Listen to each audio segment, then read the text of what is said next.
Bonjour chers frères et sœurs en Christ, que la grâce, la paix et la miséricorde de notre Seigneur Jésus-Christ vous soient abondamment multipliées. Shalom et bienvenue dans cette nouvelle vidéo de 7 minutes de pain quotidien du 7 décembre 2025.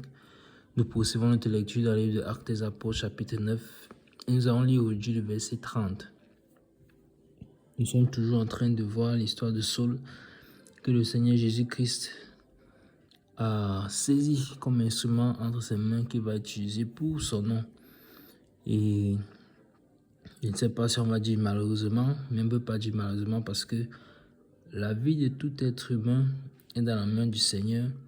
Et lorsque le Seigneur appelle un serviteur à son œuvre, à sa tâche, tout ce qui lui arrive est sous le contrôle du Seigneur. Donc, je ne dirais pas malheureusement, mais je dirais simplement que dans le plan de Dieu, il subit une certaine souffrance tout dès le début de sa conversion.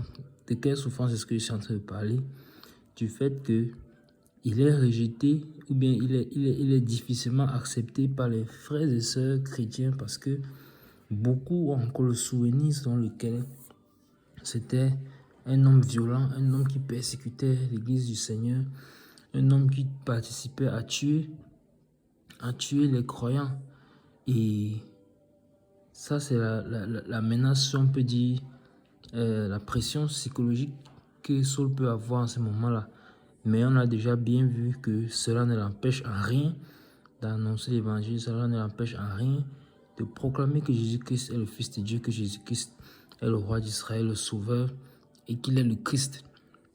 Donc, il continue, que ce soit à Damas, que ce soit à Jérusalem, à annoncer la parole du Seigneur et à prêcher franchement le nom du Seigneur au nom de Jésus. Donc, cela ne le décourage pas car il est un homme zélé, il est un homme de conviction, il est un homme ferme.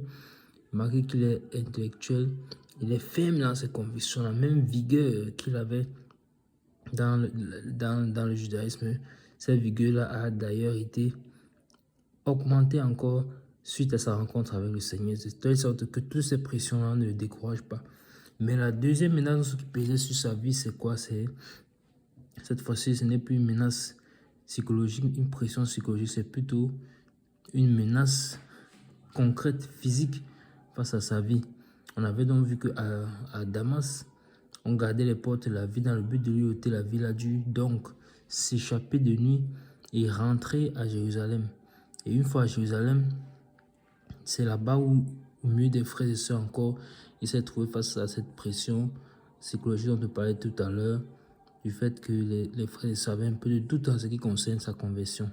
Mais Barnabas l'ayant pris et l'ayant emmené vers les apôtres a rendu le bon témoignage le concernant et il a donc continué à annoncer l'évangile. Il ne tenait pas compte de ces pressions psychologiques. Mais que nous dit donc ce verset 30 que nous avons lu aujourd'hui? Souvenons-nous déjà que dans le verset 29 précédent que nous avons lu hier, nous avons vu que il a commencé également à annoncer, à parler du Seigneur et discuter avec les hellénistes. Et malheureusement, qu'est-ce que ceux-ci avaient comme pensée dans leur cœur? C'est de lui ôter la vie. Ça, c'est ce que nous avions lu dans le verset précédent. Et ce verset 30, donc, aujourd'hui, nous dit ceci. Les frères l'ayant su, l'emmenèrent à Césarée et le firent partir pour Tarse. Amen. Donc, Saul est donc dans ce début-là et a une vie assez difficile. Mais elle n'est à rien comparée à tout ce qu'il a pu faire subir aux chrétiens, vous voyez. Donc, c'est pour ça que nous devons faire attention à ne pas vouloir le mal, à ne pas s'aimer le mal. La parole de Dieu dit que nous sommes appelés à communiquer la vie, à communiquer le bien, même par nos paroles, à plus forte raison au travers de nos actes. Donc, regardez tout ce qu'il subit comme difficulté. On peut bien se dire, bon, oui, il n'est pas découragé par cette pression psychologique, mais c'est parce qu'il est un homme fort. C'est parce qu'il est un homme fort de caractère. Vous voyez? Mais c'est quelque chose qui aurait pu l'affaiblir. Donc, il est en train de subir une petite partie de la persécution déjà de ce que lui-même il a pu faire vivre aux chrétiens. Vous voyez? Mais ça ne va pas l'empêcher de continuer.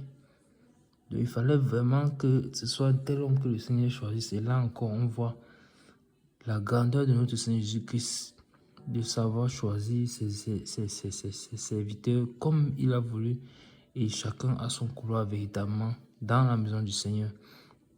Donc ici dans ce verset 30, les frères ici ont su encore une fois de plus comme à Damas, le Saint-Esprit révèle toujours l'information arrivée au niveau des bien-aimés. Ils ont su que on veut ôter la vie à Saul et une fois de plus encore sa vie se retrouve menacée. Vous voyez. Donc voilà quelqu'un qui vient juste d'être converti. Il était dans le judaïsme, il n'avait pas de problème.